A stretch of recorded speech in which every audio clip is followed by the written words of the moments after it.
Pendant que nos marques françaises s'enferment aveuglément dans le piège du tout électrique imposé par les technocrates de Bruxelles, les ingénieurs chinois viennent de jeter un pavé monumental dans la mare de l'industrie automobile mondiale. Oubliez définitivement tout ce que vous pensiez savoir sur la transition énergétique et les contraintes de la batterie, car le géant BYD s'apprête à commercialiser la Dolphin G DMI. C'est la toute première citadine compacte hybride rechargeable du marché mondial, une catégorie de véhicules ultra polyvalente et pourtant accessible que Renault, Peugeot ou Volkswagen ont purement et simplement refusé de développer pour nos marchés. Nos constructeurs historiques ont abandonné les automobilistes au profit de marges immédiates, laissant le champ totalement libre à cette offensive asiatique qui s'annonce dévastatrice. Imaginez une petite compacte agile du gabarit exact d'une Volkswagen Polo ou d'une Renault Clio, longue de seulement 4,16 m, mais capable de parcourir plus de 1000 km d'autonomie, cumulée sans jamais ravitailler et sans ressentir la moindre angoisse de la panne sèche. C'est le cauchemar absolu, le séisme redouté par le groupe Stellantis. D'autant plus que BYD a officiellement confirmé son arrivée en France pour l'année 2026 avec une arme tarifaire fatale, un prix d'entrée de gamme estimé aux alentours de 20 000 € seulement.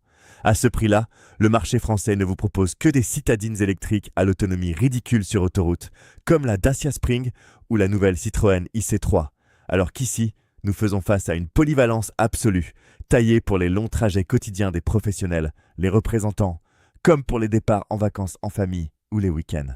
Sous le capot, la technologie DMI de BYD est une véritable prouesse d'ingénierie mécanique qui combine un bloc 4 cylindres essence 1,5 litre turbo avec une batterie innovante et un moteur électrique de dernière génération. Ce système thermique intelligent fonctionne principalement comme un prolongateur d'autonomie, agissant tel un puissant générateur embarqué pour recharger les cellules en roulant, ou bien en entraînant directement les roues pour offrir des relances dynamiques et immédiates lors des dépassements. Cette configuration technique unique en Europe permet d'esquiver totalement le malus écologique qui matraque nos moteurs thermiques traditionnels, tout en évitant les contraintes logistiques insupportables et les prix délirants des recharges obligatoires sur les bornes d'autoroute. Vous roulez à l'électrique en ville et vous enchaînez les étapes de 800 km d'une seule traite sur simple pression de la pédale de droite. Pour contourner définitivement les lourdes taxes douanières européennes sur les importations chinoises, BYD va assembler cette Dolphin G directement sur notre continent, au sein de sa toute nouvelle usine ultra-moderne située en Hongrie. Face à cette stratégie d'encerclement éclair, les constructeurs européens crient au scandale et dénoncent des réglementations absurdes de l'Union européenne qui favorisent indirectement les géants asiatiques au détriment direct de nos emplois et de nos usines historiques françaises. C'est une guerre économique ouverte où les règles ont été biaisées dès le départ par nos propres dirigeants. Antonio Filosa et l'ensemble des décideurs de Stellantis ne cessent de répéter que les normes d'émissions actuelles tuent la rentabilité des petites voitures populaires, poussant nos marques à abandonner les modèles à moins de 15 000 € pour se réfugier vers des SUV électriques lourds, hors de prix et totalement inaccessibles pour la classe moyenne. C'est une fracture industrielle et sociale majeure qui se joue sous nos yeux.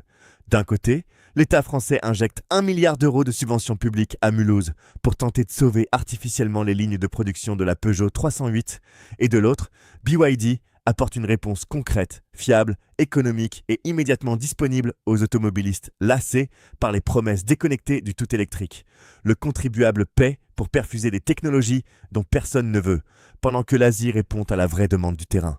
Alors que le réseau de recharge français reste chroniquement saturé, souvent en panne et technologiquement très en retard face aux superchargeurs asiatiques à très haute puissance, cette citadine hybride de 1000 km apparaît comme la seule alternative rationnelle pour les conducteurs exigeants qui refusent de planifier leur vie autour d'une prise de courant. Le choix devient limpide entre rouler bridé ou garder sa liberté de mouvement. Est-ce le coup de grâce définitif pour nos fleurons industriels nationaux ou la prise de conscience indispensable pour réveiller enfin nos ingénieurs français face à la dure réalité du marché global? Le débat est ouvert. La Chine a-t-elle déjà gagné? On vous attend en commentaire pour parler fiabilité et moteur. Pour ne rien rater des prochaines pépites et surtout pour ne plus être le pigeon de service face aux vendeurs auto, abonnez-vous à Autolucide et activez la cloche. On se retrouve très vite dans la prochaine vidéo.